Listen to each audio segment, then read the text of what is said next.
Hello everybody, welcome to the Prairie Steamer channel. My name is John and today I'd like to show you a 1942 Ford Coupe. And a lot of people have asked one particular question about this car is how can it be a 42? They didn't build cars during World War II, and for the most part that's correct. However, when you think about it, the 42 models would have made their debut in the fall of 1941. And the United States didn't enter the war until after the infamous attack on Pearl Harbor on December 7th, 1941. And then Ford continued to make cars through January. Cars sold after January 1st were called blackout specials. They had painted trim and no chrome. And then Ford suspended all civilian car production on February 2nd, 1942. So there were a few months where the 42 models were in production. So if you ever see a 42 of any make, it's a very rare car because not that many made it out to the public. And 42 was kind of an interesting year. That was the first year that Ford put turn signals on cars, and you can see the lights blinking there just above the grill there. So that was a relatively new feature.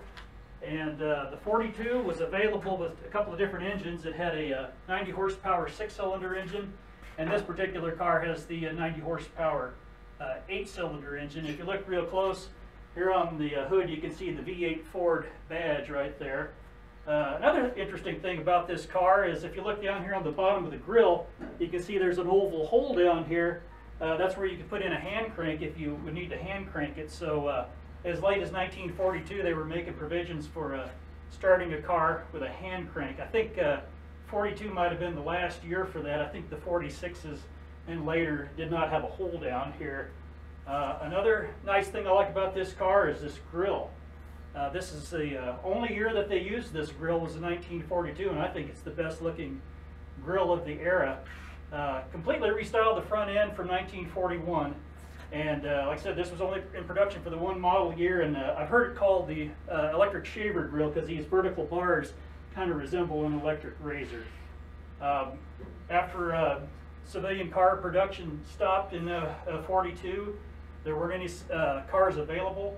And then in 1946, after the war, Ford brought out a new model, which was essentially this same car with a restyled grill, and that was the 46 Ford. And the 46, 47, 48 were very similar body style, just I think they reworked the fenders a little bit and had a different grill on it. Okay, now that we've seen the front of the car, let's take a look at the interior. This car has a pretty nice interior, nice gray cloth upholstery. You can see a nice big plush bench seat that sits up nice and high. You actually have pretty good visibility in here. This being a coupe, it's a two-door, so the only way to get into the back seat, you can fold the front seat back forward, and you can see there's not a whole lot of leg room here in the back, but I have seen adults ride in the back of this thing, so there is room to get, they claim 6 people. I'm thinking 4 would be more like it, 2 in the front and 2 in the back.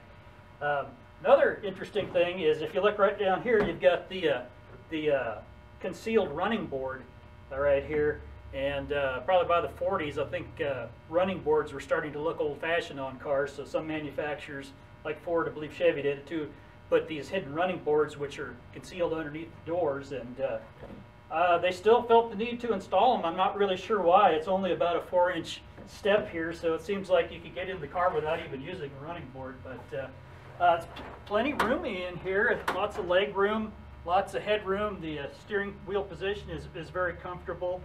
It's really a nice car to drive around in, and we'll take a look at the dash here. We'll get in a little closer. Let's take a closer look at the dash. This is a really nice layout. All the instruments are easy to see. You've got your fuel and oil and battery and temperature gauges here. You've got a speedometer and a clock, and it's a real nice layout the way the clock and the speedometer are similar design, same size. Gives a lot of symmetry to the layout of the dash. You have your radio speaker here in the middle, radio down here, and kind of an interesting feature, you have these dual ashtrays which seem like a little overkill, but I think they were set up that way just to add more symmetry to the dash. Nice layout there. And you got your glove box, nice big steering wheel. This car does not have power steering, so you need a big steering wheel to get the leverage to go around the corner. 3-speed column shift, or the old 3 on the tree, right here at your fingertips, really easy to operate. Another thing about cars of this era, obviously they didn't have air conditioning, so you've got your vent windows on the front and rear windows, and if that's not enough, there's a lever down here to open up a cowl vent up there just in front of the windshield to try to get a little extra air flowing through here. And now that we've seen a closer look at the interior, let's take a peek under the hood. This car has a flathead V8 engine, although this isn't the original engine of this car. I was told that it came out of a later model, possibly a 48 or 49, and I was told that the way you can tell the difference is that the distributor on the later models was located here on the side rather than being up front by the fan, so that makes it a little easier to service having it in that location. And then if you look up on the top here, you've got the oil bath air cleaner, which is full of oil, and it's a bit of a chore getting that thing on and off without spilling oil all over the place. Now that we've seen a little bit of what's under the hood, let's fire it up and take it for a little drive.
This old Ford is really a lot of fun to drive, and even though it doesn't have power steering, it's still pretty easy to steer with this big steering wheel. I can even go around the corner with one hand.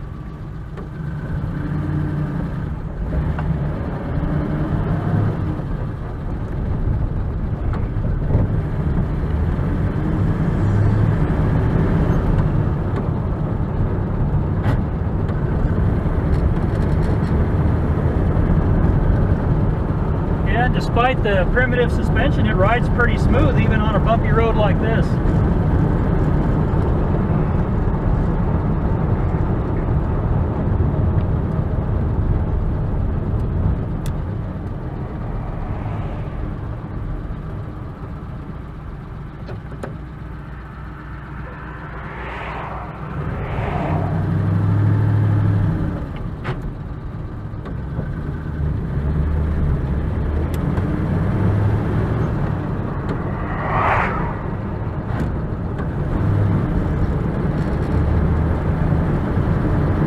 Engine has plenty of power to get you going down the road.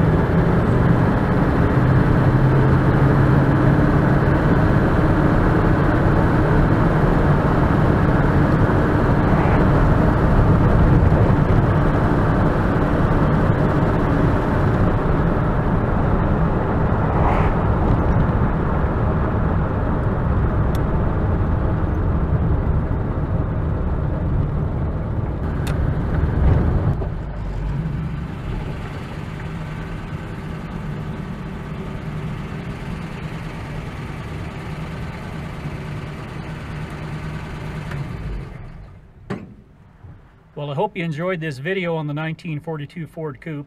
I plan to make some other videos on the other cars you see here in the shop, so if you'd like to see those videos, please subscribe to the Prairie Steamer channel, and while you're there, check out some of my other videos. All right, thank you.